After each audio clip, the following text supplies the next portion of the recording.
Iga 5-6 aasta tagant on Eestis soe jaanipäev. Siis kütab päike päeval 25–30 kraadise leitsaku, kogu loodus õitseb, rohi on kõrgeks kasvanud, kiiremad talumehed teevad esimese heina, vili haljendab, sirtsud siristavad, õhtul laksutab veel ööbik ja hommikul on ikkagi mõnus värske õhk. Selline on aprill Alenteos. Lisaks laulavad kõik värvulised kaaslase leidmise ootuses või rõõmus. Kurgedel on pojad juba hautud ning suur klaas värsket apelsinimahla või õlu maksab kõrtsis 2 eurot. Alenteo on Portugali viljasalv, ligi poole Eesti suurune ala, kus asub 2/3 Portugali haritavast põllumaast. Ajalooliselt asub siin intensiivse, aga ilma mulla rikastamiseta põllumajanduse häll. Ühel aastal külvatakse teravili, tavaliselt turumnisu, siis päevalilled, taas teravili ja siis herned. Kõik meie mõistes taliviljana, sest suvel on liiga kuum ja kuiv, et midagi kasvaks. Vahepeal on põld ka vajadusel söötis, et muld taastuks. Põllud, niidud, karjamaad ja salud loovad mitmekesise inimtekkelise kauni stepimaastiku, kus liigirikkus vohab, nii nagu meie pärandniidud, mis ilma inimese abita kasvaks võpsikuks. Aprillis siin mööda küla, karja ja põlluvaheteid ringi vendates on liikumine vaevaline, sest tuleb pidevalt peatuda, pildistada, nuusutada ja kuulatada. Põllu ääres eelmise aasta viljaga segamini õitsevad punaste tuttidena kukemagunid, midagi moonisarnast, ning erkkollase südame ja 5 tumelilla silmaga valgete suurte õitega kiviroosid. Kraavist sirguvad lillad rästikpuud, midagi ussikeele sarnast ja väga visuaalsed punakad keelorhideed.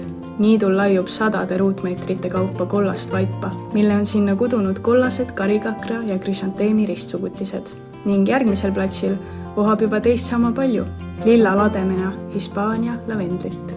Samuti õitseb fenkol või mõni selle metsik sugulane oma hiiglaslike kollaste õiekobaratega. Rohu sees kasvab kahjas punast ristikut ning vahepeal kaunistab rattarööbaste vahelist rohelust väikeste helelillade õitega tüümeni vaip. Tegelikult on erinevaid taimi kümnetes, aga ma olen lihtsalt kahjuks kohutavalt väheste teadmistega botaanik.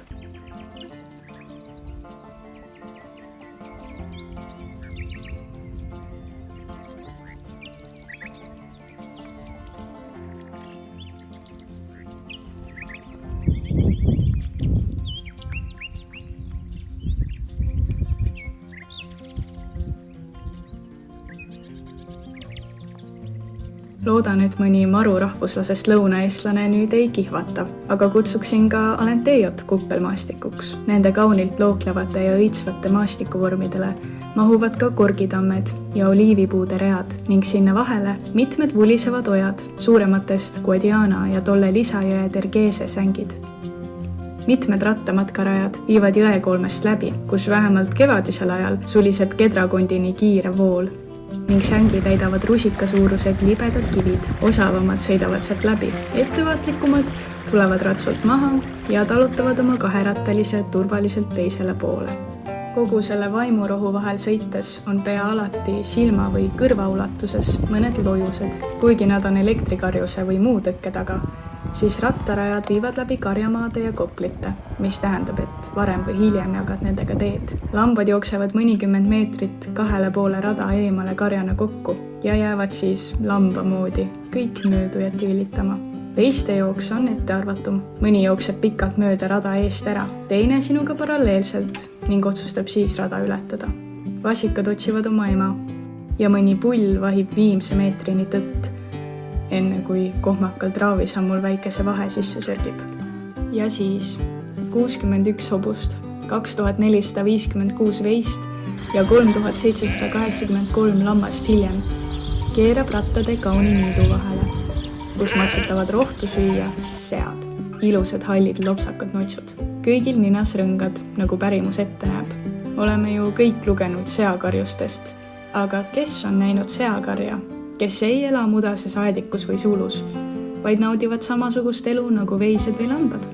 Rada tuleb jagada ka jäneste, saarma ja kõikvõimalik vidistajatega. Koduvarblased, ohakalinnud, kivitäksid, kanepilinnud, musträstad, ööbikud, sametpea põõsalinnud, rästapääsukesed, suitsupääsukesed, haldsitsitajad ja rohulinnud, kindlasti teisedki, keda ei taibanud kuulama, vaatama ja määrama jääda. Rattakrõbin ehmatab kruusateedelt lendu vutid, kivikanad, vaenukäod, stepi- ja tuttlõukased ning korraga väiketrapi. Pea kohal tiirutavad tuuletallajad. Oksalt oksale lendavad Iberia siniharakad. Kõrgematel okstel uhuutavad meigased ja kaelust turtelduvid. Kraavidest ja jõgedest tõusevad lendu erinevad partlased. Looduskaitsjad pingutavad siin selle nimel, et suurtrapi asurkond siin inimtekkelises stepis säiliks. Nende pulmaaeg on läbi ja need suured, kuid väga pelglikud linnud hoiavad end radadest kaugemale. Kui rännumees siiski peaks neid märkama, siis arvestades lindude haruldust on hea tava mitte minna lähemale kui 300–500 meetrit. Piirangud on karmid. Kuigi siin üks trapi fotovarja on, siis pulmade ajal pole mitte ainult turistidel sinna sisenemine keelatud, vaid isegi peremees ise ei tohi oma varjet külastada enne maikuud. Arvatakse, et suurtrappe võiks siin elus olla veel 750 isendit. Seetõttu on iga pulm ja edukas haudumine arvel.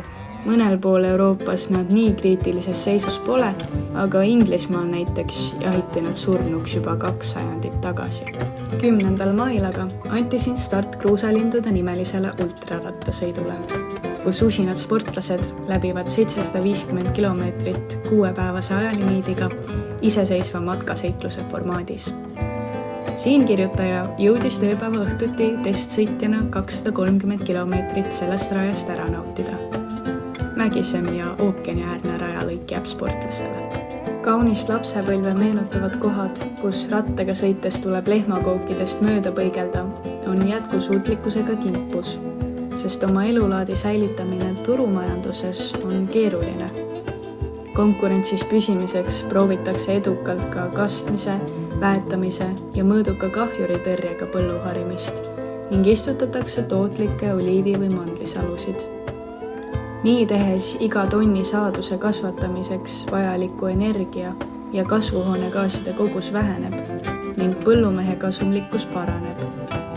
Paraku tuleb leppida ka teadmisega, et kastmisvee vajadus suureneb 5–20%. Paraku kliimamuutuste tõttu peamise veega varustaja ehk Alcueva veereservuaari voolava vee kogus lähiaastatel kuni 10% väheneb. Seetõttu on varsti oodata siin piirkonnas vee puudujääke, mille kõrval Viimsi mõnepäevased mured kuumal suvel on tühitähi. Kohalik karismaatiline pensionieelikust kelner, kes aastaid kruiisilaeva toitlustusmeeskonnas lisaks Kariibidele ja Arktikale ka mitmeid kordi Läänemere reisil Tallinnasse sattus, igatahes ütles, et kui ta lapsed oleksid teismelised, mitte täiskasvanud, siis tal oleks neile vaid üks soovitus. Põgenege siit. Rahulikku maaelu hindavatele reisisellidele soovitan aga vastupidist. Leidke endale meelepärane veinimõis, turismitalu või butiikhotell ning tulge hingake kopsurohtu ning rikastage oma vaimu ja kohalikku majandust.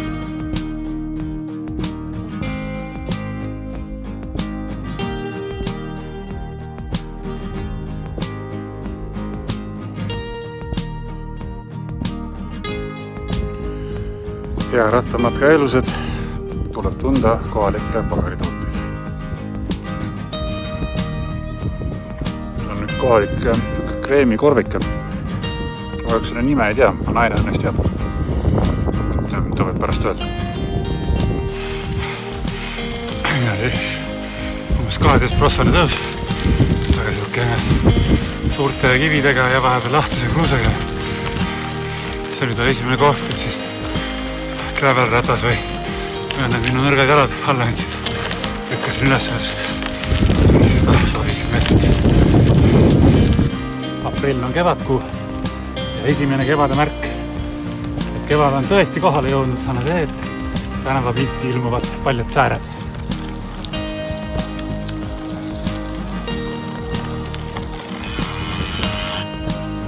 Käes on taas matka tipphetk. Saab süüa kohalikke maiustusi. seekord on šokolaadiga.